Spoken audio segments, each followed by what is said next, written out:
and Sadhguru. A very warm welcome.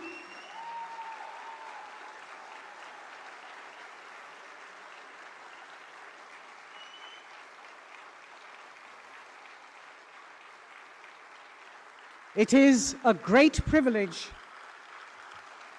to welcome the Honorable Prime Minister and Sadhguru today to the Save Soil event here in Delhi as part of Sadhguru's lone motorcycle journey across the world for the rallying call of Save Soil.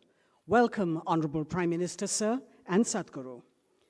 As I mentioned, it is a landmark day in Sadhguru's 100-day, 30,000-kilometer journey for the Conscious Planet Save Soil movement to accelerate citizen support and government action policy to revitalize soil. We have both Sadhguru and the Prime Minister here, and I'd like to request our soil champion, the lone motorcyclist, the one that needs no introduction, Sadhguru, to please share his pearls of wisdom with us.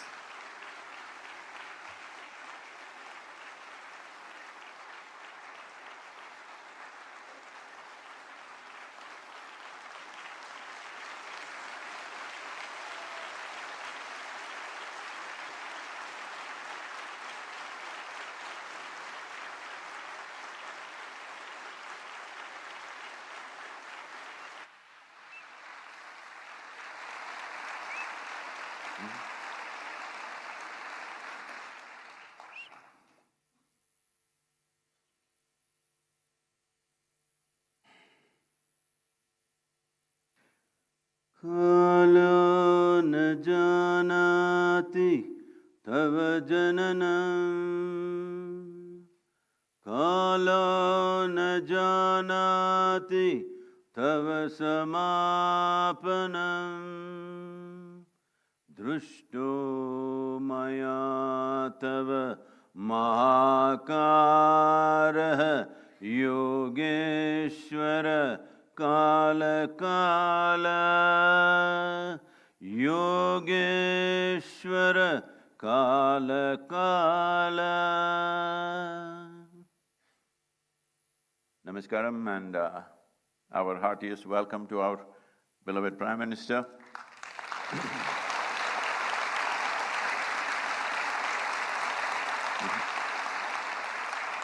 And many other ministers, cabinet ministers and envoys and excellencies. Namaskaram to all of you. And above all, the wonderful volunteers who have supported me every mile.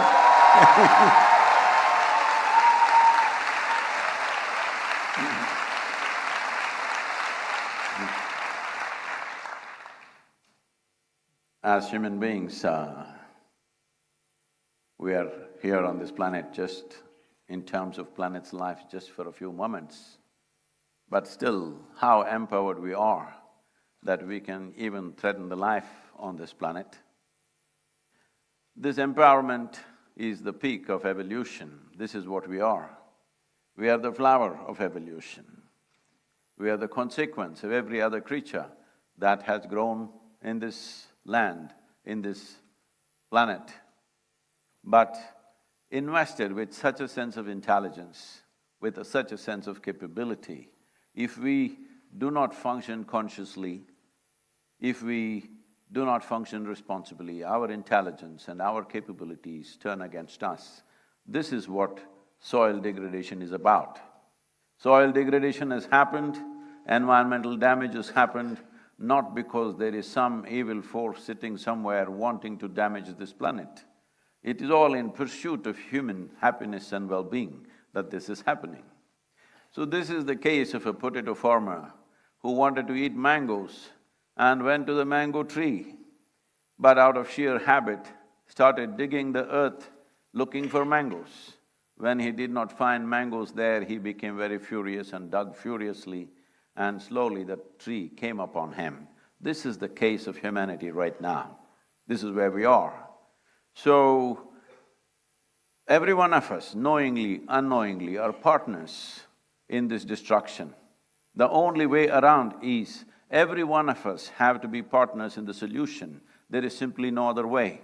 It is from this basis that Save Soil movement was launched, and in the last 2.5 years, as I've been talking to various agricultural ministries around the world, what was shocking for me was that most agricultural ministries in the world, 85% of the nations, still address soil as an inert substance that can be fixed by adding a chemical or taking out a chemical.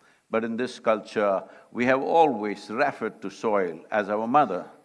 We cannot have an inert mother, we cannot have a dead mother. We need a living mother which will spawn generation after generation. It is not out of our bodies the future generations come. It is from the soil body that the future generations come and thrive.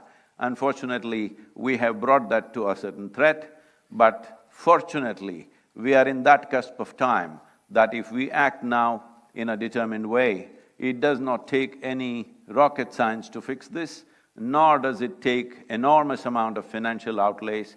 It just needs the right direction and a committed and approach, a resolute approach towards the solution. We can walk out of it, especially in our country, where 60% of our population still engaged in agricultural activity. And with a history of over 12,000 years of agricultural history in this country, where organized agriculture has been happening for over 12,000 years. But for 12,000 years, we managed our soils well. Only in the last 45 years this has happened, simply because probably the fear of famines of 1940s, the hangover of the 1940s, debilitating famines, we took emergency steps to mitigate that. Well, it worked in many ways, because India's average life expectancy in 1947 was 28 years. That means almost none of us have a right to exist right now by those standards. But today we have reached towards 74 or 75 years, which is a significant achievement for any nation. We have gotten here, but the steps that we took as a bridge, as an emergency step to cross over these famine-like situations, we should have rolled it back at some point. Unfortunately, we went at the same speed on the emergency scale and we have caused a certain amount of damage. It's very much possible to turn this around. And from my conversations with the Prime Minister, we know this concern is deep-rooted in his heart. It is just that we have to, as citizens of this nation, it is important you stand up and support a possibility, because these are steps which will take 10, 15, 20 years maybe to turn around fully. So when a government has to take long-term steps like this, without the support of the democratic citizens, there is no way no nation can take such steps, because government's terms are usually 5 years in this country. So 5-year term and 20-year policy is a little bit of a difficulty for various reasons. So it is very important people stand up and support this. This is not a protest, this is not an agitation, this is not an expression of anger or resentment. This is an expression of our love and responsibility for the life that we are, and the life that's around us, and the life that should be beyond us. This is very, very important. Right now, what we are threatening is the future generations. Every responsible scientist in the world is pointing out, in about 60 years' time, 90% of the world's soil will be degraded. And that is not a welcome prediction. Definitely this can be turned around with the necessary policies, and it does not need enormous outlays. It needs focus, it needs resolute action, which I'm sure in this day and age, India is very much capable under the able leadership that we have, that we are competent enough to take these steps. So it is not a situation of hopelessness. It is a situation where all of us have to tighten our belt and act and move in the direction of the solution rather than moving towards a problem.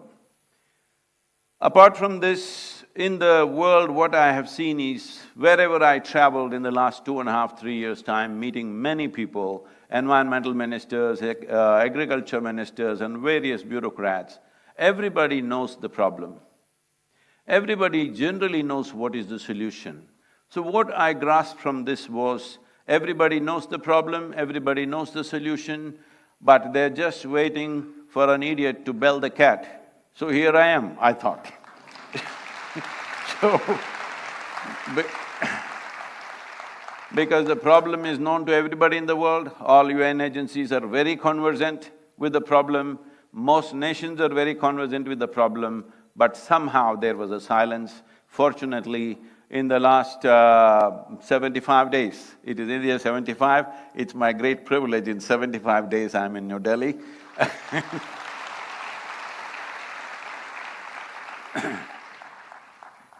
In the last 75 days, 74 nations have come on board for safe soil policy. 2.4 billion people have expressed their concern for soil, which has been never before.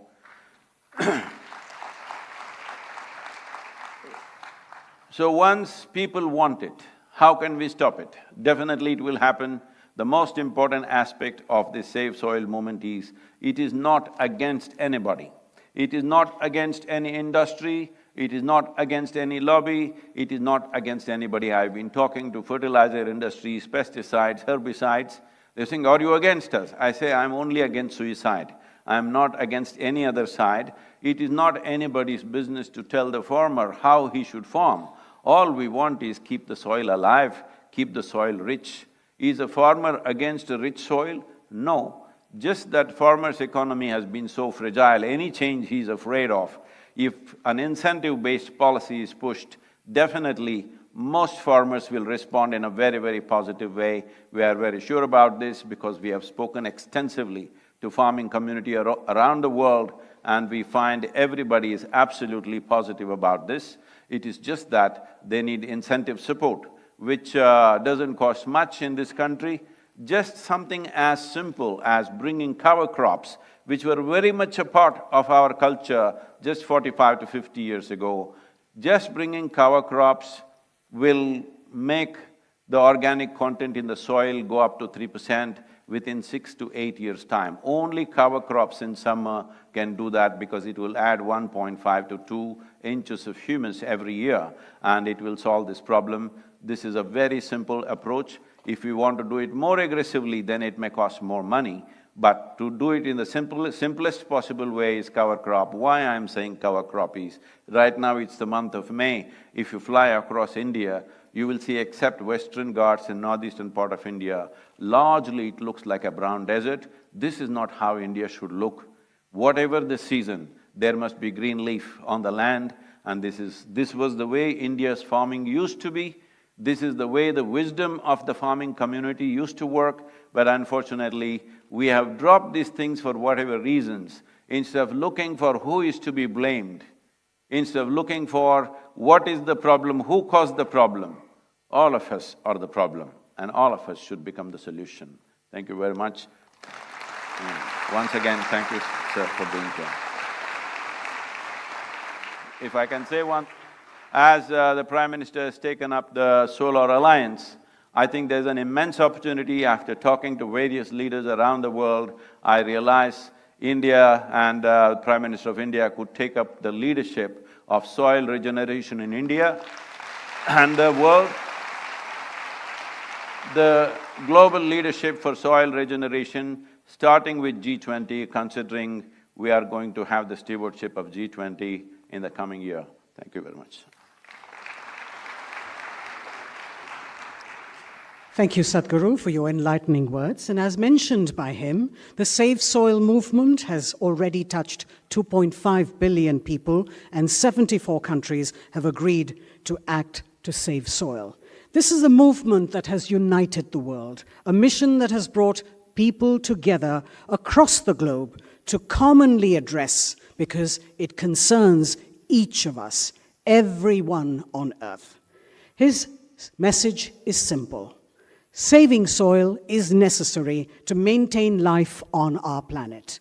As occupants of a shared planet, we have the unique opportunity now to be part of the solutions for crises like soil extinction and desertification.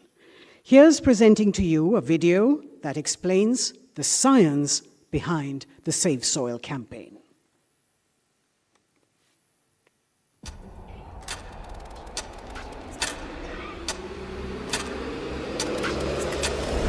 What we are facing now is soil extinction. In most countries, more than 50% of the topsoil is already gone. Every responsible scientist in the world is clearly saying by 2045, we will be producing 40% less food. 300,000 farmers committed suicide. What else does it take to stir your humanity? UNFAO is saying the food that we are eating belongs to the unborn child. Eating away the food of that life is the worst possible way to live, isn't it? It is agreed by all scientific communities, minimum 3% organic content is essential to keep the organisms fed in the soil. So this is what we must aim at, an incentive-based policy where if you get the land to 3% organic content, you will get a certain amount of incentive.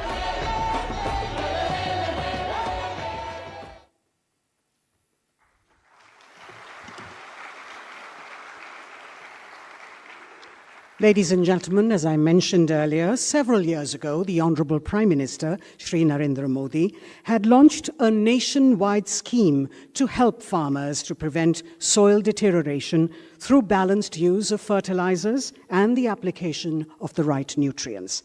The Honorable Prime Minister's foresight, vision, and commitment to the global efforts to restore and rejuvenate our planet and soil in particular from extinction is exceptional. I'd like to request the Honorable Prime Minister of India, Shri Narendra Modi ji, to please address the gathering.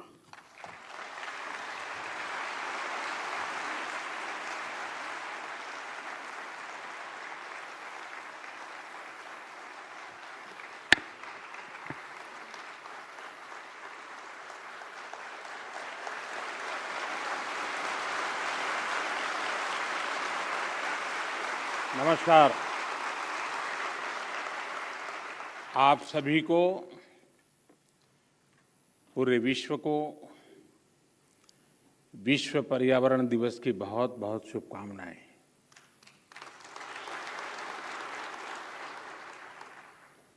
सद्गुरु और Isha foundation भी आज बधाई के पात्र हैं। मार्च में उनकी संस्था ने सेव सॉइल अभियान की शुरुआत की थी। 27 देशों से होते हुए उनकी यात्रा और 75वें दिन यहाँ पहुँची है। आज जब देश अपनी आज़ादी के 75वें वर्ष का पर्व मना रहा है, इस अमृत काल में नए संकल्प ले रहा है, तो इस तरह के जन अभियान बहुत अहम हो जाते हैं। साथियों, मुझे संतोष है कि देश में पिछले 8 साल में जो योजनाएं चल रही हैं, जो भी प्रोग्राम चल रहे हैं, सभी में किसी न किसी रूप से पर्यावरण संरक्षण का आग्रह है। स्वच्छ भारत मिशन हो या वेस्ट टू वेल्थ से जुड़े कार्यक्रम, अमृत मिशन के तहत शहरों में आधुनिक सीवेज ट्रीटमेंट प्लांट्स का निर्माण हो या फिर सिंगल यूज प्लास्टिक से मुक्ति का अभियान, या नमामि गंगे के तहत गंगा स्वच्छता का अभियान, one sun one grid solar energy पर फोकस हो या इथेनॉल के उत्पादन और ब्लेंडिंग, दोनों में वृद्धि, पर्यावरण रक्षा के भारत के प्रयास बहुआयामी रहे हैं। और भारत ये प्रयास तब तक कर रहा है जब दुनिया ने, आज जो क्लाइमेट के लिए दुनिया परेशान है, उस बर्बादी में हम लोगों की भूमिका नहीं है, हिंदुस्तान की भूमिका नहीं है। विश्व के बड़े और आधुनिक देश न केवल धरती के ज्यादा से ज्यादा संसाधन का दोहन कर रहे हैं, बल्कि सबसे ज्यादा कार्बन एमिशन भी उन्हीं के खाते में जाता है। कार्बन एमिशन का ग्लोबल औसत प्रति व्यक्ति 4 टन का है, जबकि भारत में प्रति व्यक्ति कार्बन फुटप्रिंट प्रतिवर्ष आधे टन के आसपास ही है। कहां 4 टन और कहां आधे टन। बावजूद इसके भारत पर्यावरण की दिशा में एक होलिस्टिक अप्रोच के साथ न केवल देश के भीतर बल्कि वैश्विक समुदाय के साथ भी जुड़ करके काम कर रहा है। अंतर्राष्ट्रीय स्तर पर भारत ने coalition for disaster resilient infrastructure CDRI और जैसे अभी सदगुरु जी ने कहा इंटरनेशनल सोलर अलायंस ISA के निर्माण का नेतृत्व किया है। पिछले वर्ष भारत ने ये भी संकल्प लिया है कि भारत 2070 तक नेट जीरो का लक्ष्य हासिल करेगा।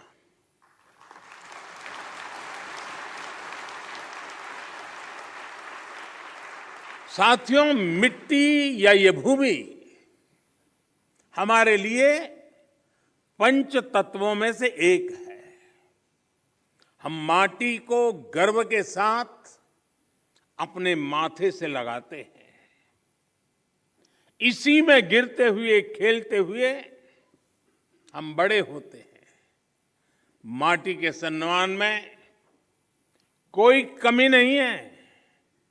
माटी की अहमियत को समझने में कोई कमी नहीं है। कमी इस बात को स्वीकारने में है कि मानव जाति जो कर रही है उससे मिट्टी को कितना नुकसान हो रहा है, उसकी समझ का एक गैप रह गया है।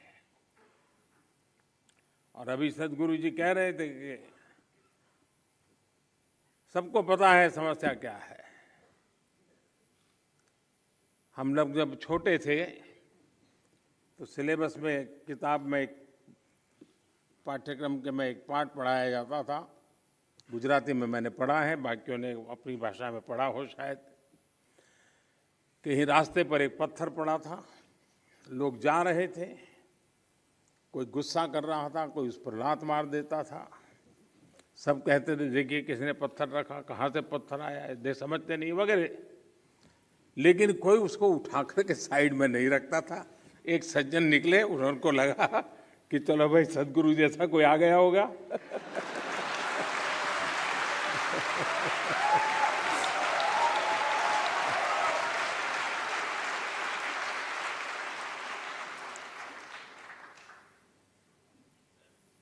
हमारे यहाँ युधिष्ठिर और दुर्योधन के भेद की जब चर्चा होती है तो दुर्योधन के विषय में जब कहा जाता है तो यही कहता है कि जाना भी धर्म न च में प्रवृत्ति। मैं धर्म को जानता हूं लेकिन मेरी प्रवृत्ति नहीं, मैं नहीं कर सकता हूं। सत्य क्या है मुझे मालूम है, लेकिन मैं उस रास्ते पर नहीं चल सकता हूं। तो समाज में जब ऐसी प्रवृत्ति बढ़ जाती है तो ऐसा संकट आता है तो एक सामूहिक अभियान से समस्याओं के समाधान के लिए रास्ते खोजने होते हैं। मुझे खुशी है कि बीते 8 वर्षों में देश ने मिट्टी को जीवंत बनाए रखने के लिए निरंतर काम किया है। मिट्टी को बचाने के लिए हमने 5 प्रमुख बातों पर फोकस किया है। पहला, मिट्टी को केमिकल फ्री कैसे बनाएं। दूसरा, मिट्टी में जो जीव रहते हैं जिन्हें तकनीकी भाषा में आप लोग सॉइल ऑर्गेनिक मैटर कहते हैं, उन्हें कैसे बचाएं। और तीसरा, मिट्टी की नमी को कैसे बनाए रखें उस तक जल की उपलब्धता कैसे बढ़ाएं? चौथा, भूजल कम होने की वजह से मिट्टी को जो नुकसान हो रहा है उसे कैसे दूर करें?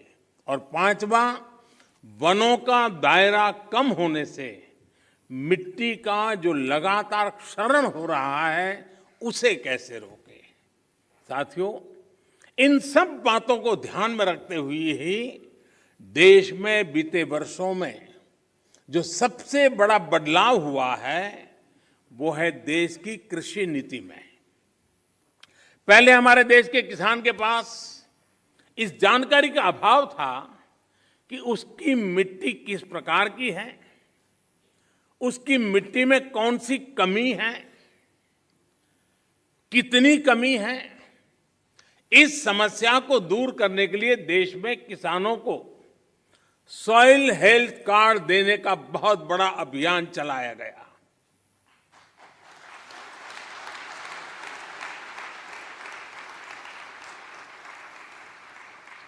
अगर हम किसी को, मनुष्य को हेल्थ कार्ड दें ना, तो भी अखबार में हेडलाइन बन जाएगी कि मोदी सरकार ने कुछ अच्छा काम किया। ये देश ऐसा है जो सॉइल हेल्थ कार्ड दे रहा है, लेकिन मीडिया की नजर अभी कम है।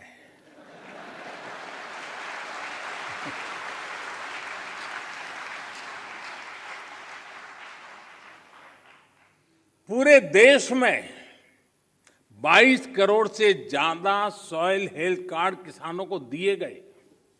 और सिर्फ कार्ड ही नहीं दिए, बल्कि देश भर में सॉइल टेस्टिंग से जुड़ा एक बहुत बड़ा नेटवर्क भी तैयार हुआ है। आज देश के करोड़ों किसान सॉइल हेल्थ कार्ड से मिली जानकारी के आधार पर फर्टिलाइजर्स और माइक्रो न्यूट्रिएंट्स का उपयोग कर रहे हैं। इससे किसानों को लागत में 8 से 10% की बचत हुई है और उपज में 5 से 6% की बढ़ोतरी देखी गई है। यानी जब मिट्टी स्वस्थ हो रही है, तो उत्पाद भी बढ़ रहा है। मिट्टी को लाभ पहुंचाने में यूरिया की 100% नीम कोटिंग ने भी बहुत फायदा पहुंचाया है। माइक्रो इरिगेशन को बढ़ावा देने की वजह से, अटल भू योजना की वजह से देश के अनेक राज्यों में मिट्टी की सेहत भी संभल रही है। कभी कभी कुछ चीजें, अब मान लीजिए कोई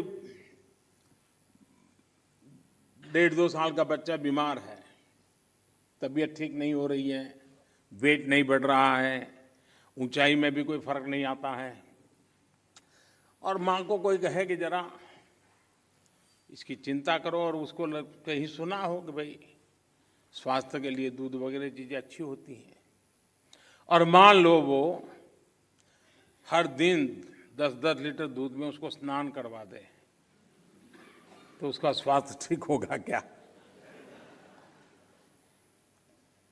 लेकिन अगर कोई समझदार माँ एक एक चम्मच थोड़ा सा दूध उसको पिलाती जाए, दिन में 2 बार, 5 बार, 7 बार, एक चम्मच, तो धीरे धीरे फर्क नजर आएगा। ये फसल का भी ऐसा ही है, पूरा पानी भर करके फसल को डुबो देने से फसल अच्छी होती है ऐसा नहीं है। बूंद बूंद पानी पिलाया जाए तो फसल ज्यादा अच्छी होती है। पर ड्रॉप मोर क्रॉप।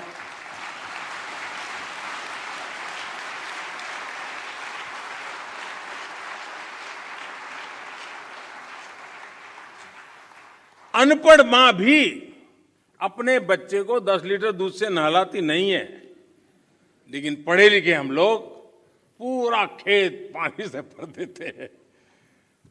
खैर, इन सारी चीजों में बदलाव लाने के लिए कोशिश करते रहना है।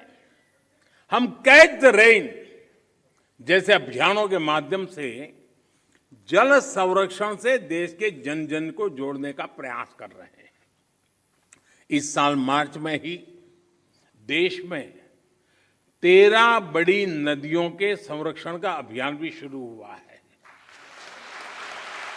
इसमें पानी के प्रदूषण कम करने के साथ साथ नदियों के किनारे वन लगाने का भी काम किया जा रहा है और अनुमान है कि इससे भारत के फॉरेस्ट कवर में 7,400 स्क्वायर किलोमीटर से ज्यादा की बढ़ोतरी होगी। बीते 8 वर्षों में भारत ने अपना जो फॉरेस्ट कवर 20,000 स्क्वायर किलोमीटर से ज्यादा बढ़ाया है, उसमें ये और मदद करेगा। साथियों, भारत आज बायोडायवर्सिटी और वाइल्ड लाइफ से जुड़ी जिन नीतियों पर चल रहा है, उसने वन्य जीवों की संख्या में भी रिकॉर्ड वृद्धि की है। आज चाहे टाइगर हो, लायन हो, लेपर्ड हो या फिर एलिफेंट, सभी की संख्या देश में बढ़ रही है। साथियों, देश में ये भी पहली बार हुआ है जब हमारे गांव और शहर को स्वच्छ बनाने, ईंधन में आत्मनिर्भरता, किसानों को अतिरिक्त आय और मिट्टी के स्वास्थ्य के अभियान को हमने एक साथ जोड़ा है। गोवर्धन योजना ऐसा ही एक प्रयास है। और जब मैं गोवर्धन योजना बोलता हूं तो कुछ सेक्युलर लोगों को सवाल उठेगा कि ये कौन सा गोवर्धन ले आया है। वो परेशान हो जाएंगे।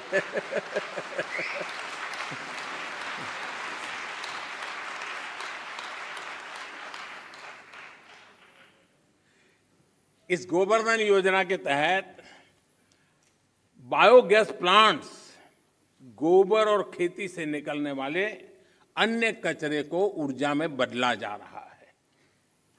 कभी आपको काशी विश्वनाथ के दर्शन के लिए जाएं तो वहां एक गोवर्धन का भी प्लांट कुछ किलोमीटर दूरी पर लगा है, जरूर देख के आइए। इससे जो जैविक खाद बनती है वो खेतों में काम आ रही है। मिट्टी पर अतिरिक्त दबाव बनाए बिना हम पर्याप्त उत्पादन कर सके, इसके लिए बीते 7-8 सालों में 1600 से ज्यादा नई वैरायटी के बीज भी किसानों को उपलब्ध कराए गए हैं। साथियों, नेचुरल फार्मिंग में भी हमारी आज की चुनौतियों के लिए एक बहुत बड़ा समाधान है। इस साल के बजट में हमने तय किया है कि गंगा के किनारे बसे गांवों में नेचुरल फार्मिंग को प्रोत्साहित करेंगे। नेचुरल फार्मिंग का एक विशाल कॉरिडोर बनाएंगे। हमारे देश में इंडस्ट्रियल कॉरिडोर हमने सुना है, डिफेंस कॉरिडोर हमने सुना है। हमने एक नया प्रारंभ किया है गंगा के तट पर एग्रीकल्चर कॉरिडोर का, नेचुरल फार्मिंग का। इससे हमारे खेत तो केमिकल फ्री होंगे ही, नमामि गंगे अभियान को भी नया बल मिलेगा। भारत वर्ष 2030 तक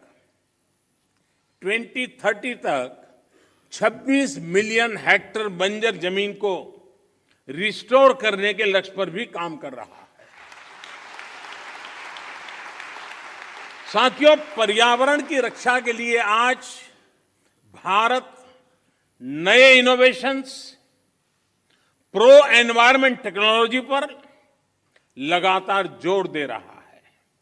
आप सभी ये जानते हैं कि प्रदूषण कम करने के लिए हम BS5 नॉर्म पर नहीं आए, बल्कि BS4 से सीधे BS6 पर हम जंप लगा दिया।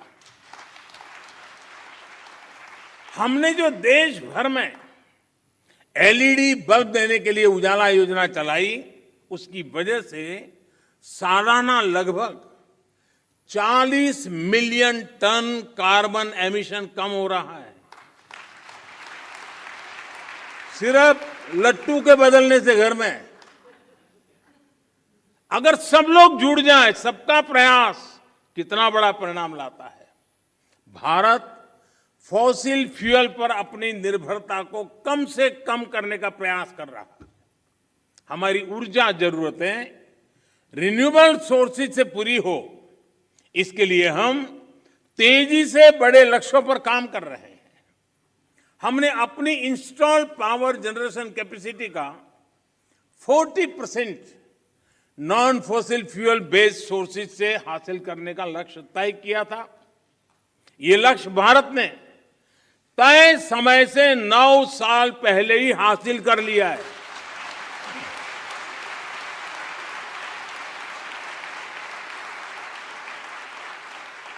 आज हमारी सोलर एनर्जी कैपेसिटी करीब 18 गुना बढ़ चुकी है। हाइड्रोजन मिशन हो या फिर सर्कुलर इकोनॉमी पॉलिसी का विषय हो, ये पर्यावरण रक्षा की हमारी प्रतिबद्धता का प्रमाण है। हमने पुरानी गाड़ियों को लिए स्क्रैप पॉलिसी लाए हैं। वो स्क्रैप पॉलिसी भी अपने आप में एक बहुत बड़ा काम होने वाला है।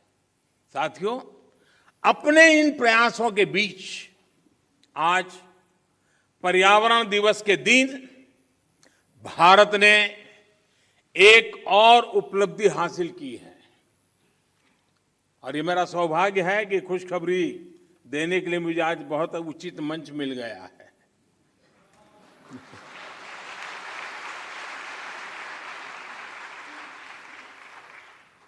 भारत की परंपरा रही है कि जो यात्रा करके आता है उसको छूते हैं तो आधा पुण्य आपको मिल जाता है।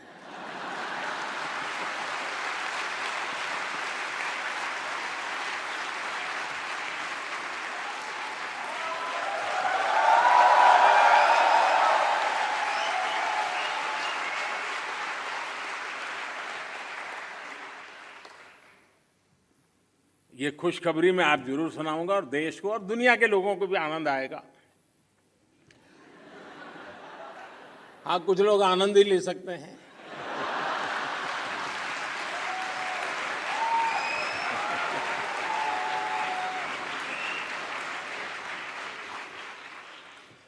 आज भारत ने पेट्रोल में 10% इथेनॉल ब्लेंडिंग के लक्ष्य को प्राप्त कर लिया है।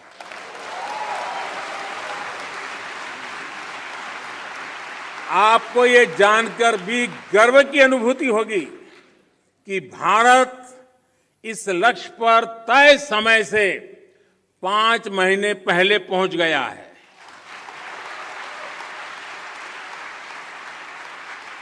ये उपलब्धि कितनी बड़ी है, इसका अंदाजा आप इसी से लगा सकते हैं कि साल 2014 में भारत में सिर्फ 1.5% इथेनॉल की पेट्रोल में ब्लेंडिंग होती थी। इस लक्ष्य पर पहुंचने की वजह से भारत को 3 सीधे फायदे हुए हैं। एक तो इससे करीब 27 लाख टन कार्बन एमिशन कम हुआ है।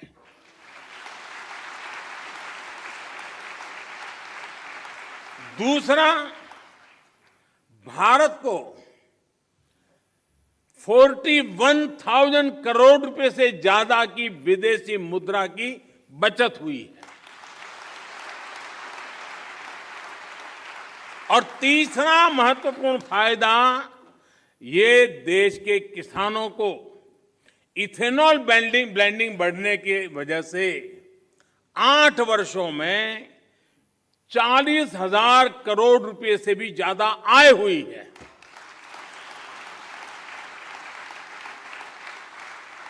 मैं देश के लोगों को, देश के किसानों को, देश की ऑयल कंपनियों को इस उपलब्धि के लिए बधाई देता हूं। साथियों, देश आज जिस पीएम नेशनल गति शक्ति मास्टर प्लान पर काम कर रहा है, वो भी पर्यावरण रक्षा में अहम भूमिका निभाएगा। गति शक्ति की वजह से देश में लॉजिस्टिक सिस्टम्स आधुनिक होगा, ट्रांसपोर्ट सिस्टम मजबूत होगा। इससे प्रदूषण कम करने में बहुत मदद मिलेगी। देश में मल्टी मॉडल कनेक्टिविटी हो, 100 से ज्यादा नए वाटर वे के लिए काम हो, ये सभी पर्यावरण की रक्षा और क्लाइमेट चेंज की चुनौती से निपटने में भारत की मदद करेंगे। साथियों, भारत के इन प्रयासों, इन अभियानों का एक और पक्ष है जिसकी चर्चा बहुत कम होती है। ये पक्ष है ग्रीन जॉब्स। भारत जिस प्रकार पर्यावरण हित में फैसले ले रहा है, उन्हें तेजी से लागू कर रहा है, वो बड़ी संख्या में ग्रीन जॉब्स के अवसर भी बना रहे हैं। ये भी एक अध्ययन का विषय है कि जिसके बारे में सोचा जाना चाहिए। साथियों, पर्यावरण की रक्षा के लिए, धरती की रक्षा के लिए, मिट्टी की रक्षा के लिए जन चेतना जितनी ज्यादा बढ़ेगी, उतना ही बेहतर परिणाम मिलेगा। मेरा देश और देश की सभी सरकारों से, सभी स्थानीय निकायों से, सभी स्वयंसेवी संस्थाओं से आग्रह है कि अपने प्रयासों में स्कूल कॉलेजेस को जोड़िए, एनएसएस एनसीसी को जोड़िए। आजादी के अमृत महोत्सव में जल संरक्षण से जुड़ा एक आग्रह और भी करना चाहता हूं। अगले साल 15 अगस्त तक देश के हर जिले में, कम से कम एक जिले में, हर जिले में कम से कम 75 अमृत सरोवर के निर्माण का काम आज देश में चल रहा है। 50,000 से ज्यादा अमृत सरोवर आने वाली पीढ़ियों के लिए वाटर सिक्योरिटी सुनिश्चित करने में मदद करेंगे। ये अमृत सरोवर अपने आसपास मिट्टी में नमी को बढ़ाएंगे, वाटर टेबल को नीचे जाने से रोकेंगे और इनसे बायोडायवर्सिटी भी इंप्रूव होगी। इस विराट संकल्प में आप सभी की भागीदारी कैसे बढ़ेगी, इस पर जरूर विचार हम सब एक नागरिक के नाते करें। साथियों, पर्यावरण की सुरक्षा और तेज विकास सभी के प्रयासों से संपूर्णता की अप्रोच से ही संभव है। इसमें हमारी लाइफस्टाइल की क्या भूमिका है, हमें कैसे उसे बदलना है, इसे लेकर मैं आज शाम को एक कार्यक्रम में बात करने वाला हूं, विस्तार से कहने वाला हूं, क्योंकि वो अंतर्राष्ट्रीय मंच पर मेरा कार्यक्रम है। Lifestyle for the environment, mission life. इस शताब्दी की तस्वीर, इस शताब्दी में धरती का भाग्य बदलने वाला एक मिशन का आरंभ। ये P3 यानी प्रो प्लेनेट पीपल मूवमेंट होगा। आज शाम को लाइफस्टाइल फॉर द एनवायरमेंट के ग्लोबल कॉल फॉर एक्शन का लॉन्च हो रहा है। मेरा आग्रह है कि पर्यावरण की रक्षा के लिए सचेत हर व्यक्ति को इससे जरूर जुड़ना चाहिए, वरना हम एसी भी चलाएंगे और रजाई भी उड़ेंगे और फिर पर्यावरण के सेमिनार में बढ़िया भाषण भी देंगे। साथियों, आप सभी मानवता की बहुत बड़ी सेवा कर रहे हैं। आपको सिद्धि मिले। सदगुरु जी ने जो लंबी ये यानी मेहनत वाली यात्रा है, बाइक पे, वैसे उनका बचपन से शौक रहा है ये, लेकिन फिर भी काम बड़ा कठिन होता है। क्योंकि मैं कभी यात्राओं को ऑर्गेनाइज करता रहता था और मैं कहता था मेरी पार्टी में कि एक यात्रा को चलाना मतलब 5-10 साल उम्र कम कर देना, इतनी मेहनत पड़ती है। सदगुरु जी ने यात्रा की, अपने आप में बहुत बड़ा काम किया है और मुझे पक्का विश्वास है कि दुनिया को मिट्टी के प्रति स्नेह तो पैदा हुआ ही होगा, लेकिन भारत की मिट्टी की ताकत का भी परिचय मिला होगा।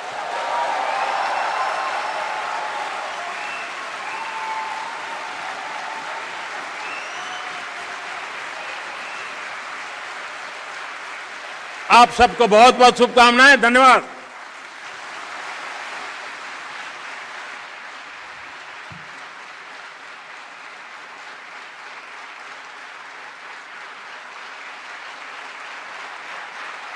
Thank you, Prime Minister, sir. Thank you, Prime Minister, sir, for your words of wholehearted support, encouragement, and guidance. As we conclude, may I request Sadhguru to please give thanks. Well, because the Prime Minister is on stage, I've been trying to deliver a serious talk, but he's stealing the stage with all his humor. So, whether we want to ensure food security for the nation, enhance farmers' income, enhance biodiversity, bring back aliveness into our soil, save soil is very important. We beseech the Prime Minister to take dynamic steps in this direction. He's already narrated many things. We are willing to work with him in required ministries to take this ahead. Thank you very much, sir, for being here today. Thank you, Sadhguru and Prime Minister, sir, for your vision and foresight. Please remain in your places, ladies and gentlemen, as the Prime Minister and Sadhguru leave the hall.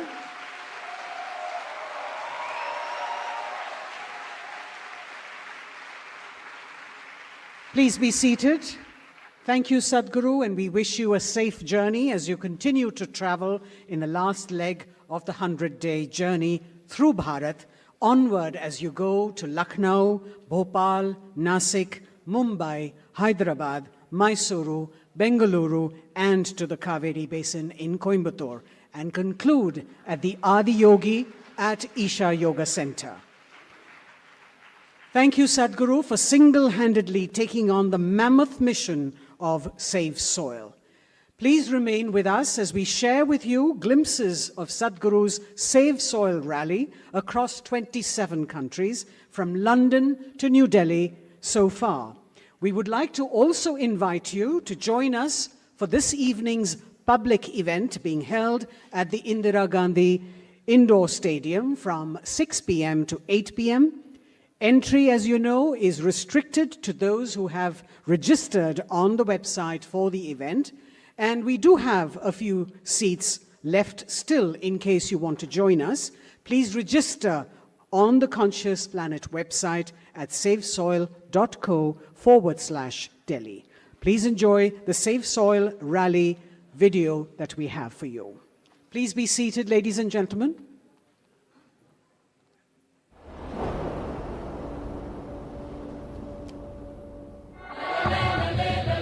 It's a great pleasure for me. These beautiful Caribbean nations are going for this fast.